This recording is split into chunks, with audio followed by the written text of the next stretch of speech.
आपके दिमाग में कभी न कभी ये सवाल जरूर आया होगा कि जब भारत के पास अपने नोट छापने की मशीन है तो सरकार अनलिमिटेड पैसे क्यों नहीं छापती है। सरकार खूब सारे नोट छापकर सबको अमीर क्यों नहीं बना देती है।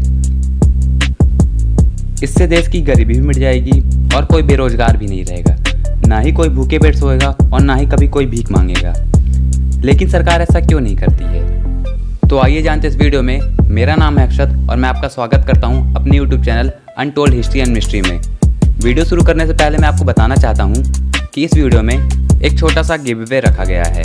क्या है इस गिव अवे का प्राइस और कैसे करना है पार्टिसिपेट, वीडियो के मैं बीच में बताऊंगा। आप बने रहिए इस वीडियो के साथ, बिल्कुल भी स्किप मत कीजिएगा। तो चलिए शुरू करते हैं। इस सवाल का जवाब जानने के लिए हमें एक फार्मूला समझना होगा और फार्मूला यह है कि किसी भी देश में बनने वाले गुड्स और सर्विस यानी सामान और सेवाओं की कीमत उस देश की प्रेजेंट करेंसी के बराबर है। तो चलिए इस बात को हम एक उदाहरण के रूप में समझ लेते हैं। मान लीजिए सरकार ने बहुत सारे नोट छाप दिए और अब सबके पास लाखों करोड़ों रुपए है। तो अब आप मार्केट से एक टूथपेस्ट लेने जाते हैं जिसकी कीमत 50 रुपए है। वो टूथपेस्ट दुकानदार आपको क्यों देगा जिसमें वो 5 रुपए बचाता था। उसे उस 5 रुपए से क्या फायदा होगा, क्योंकि अब तो उसके पास लाखों करोड़ों रुपए है। तो इसलिए दुकानदार उस टूथपेस्ट को कई गुना महंगा कर देगा। इसी तरह कच्चे माल से लेकर तैयार किया गया माल, सभी चीजों की कीमत कई गुना बढ़ जाएगी और देश में महंगाई ऊंचाई छूने लगेगी। दुनिया के सभी देश यह बात को अच्छी तरह जानते हैं, लेकिन फिर भी इतिहास में ऐसे 2 देश हैं जिन्होंने यह गलती की थी। पहला जर्मनी और दूसरा जिम्बाब्वे। पहले विश्व युद्ध के बाद जर्मनी की अर्थव्यवस्था चरमरा गई और युद्ध की जरूरत को पूरा करने के लिए जर्मनी ने कई सारे देशों से कर्ज ले लिया। लेकिन युद्ध हारने की वजह से जर्मनी कर्ज चुकाने में असफल रहा। उसके बाद जर्मनी ने सोचा कि हम बहुत सारा पैसा छाप कर अपना कर्ज उतार देंगे। फिर जर्मनी ने यही किया, उसने खूब सारा पैसा छाप दिया। लेकिन नतीजा यह हुआ कि वहाँ की करेंसी की वैल्यू बहुत कम हो गई और वहाँ की महंगाई आसमान छूने लगी। कुछ सालों पहले जिम्बाब्वे ने भी यही गलती की थी। जिम्बाब्वे ने बहुत सारे नोट छाप दिए, जिसका नतीजा यह हुआ कि वहाँ की करेंसी की वैल्यू बहुत ज़्यादा कम हो गई और वहाँ के लोगों को ब्रेड और अंडे जैसी चीज़ खरीदने के लिए पैक भर के नोट देने पड़ते थे।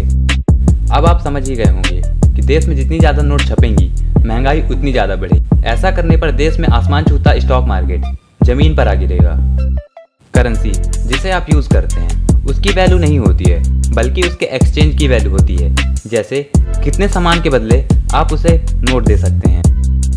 किसी देश में कितने नोट छपनी है यह उस देश की सरकार, सेंट्रल बैंक, जीडीपी और विकास दर के हिसाब में तय किया जाता है। हमारे देश की बात करें तो रिजर्व बैंक ऑफ इंडिया यह तय करती है कि कब कितनी करेंसी प्रिंट होनी है। भारत सरकार पहले 1 रुपए की नोट छापती थी, लेकिन अब सभी note reserve bank of India छापती है। तो अब आपको इस विषय में कई सारी जानकारी मिल गई होगी और आपको पता भी चल गया होगा कि सरकार खूब सारे नोट छापकर लोगों को अमीर क्यों नहीं बनाती है। और अगर आपके मन में भी कोई सवाल है तो कमेंट बॉक्स में ज़रूर बताइएगा। आइए बात कर लेते हैं गिव अवे के बारे में। इस गिव अवे में पार्टिसिपेट करने के लिए आपको ज़्यादा कुछ नहीं करना पड़ेगा।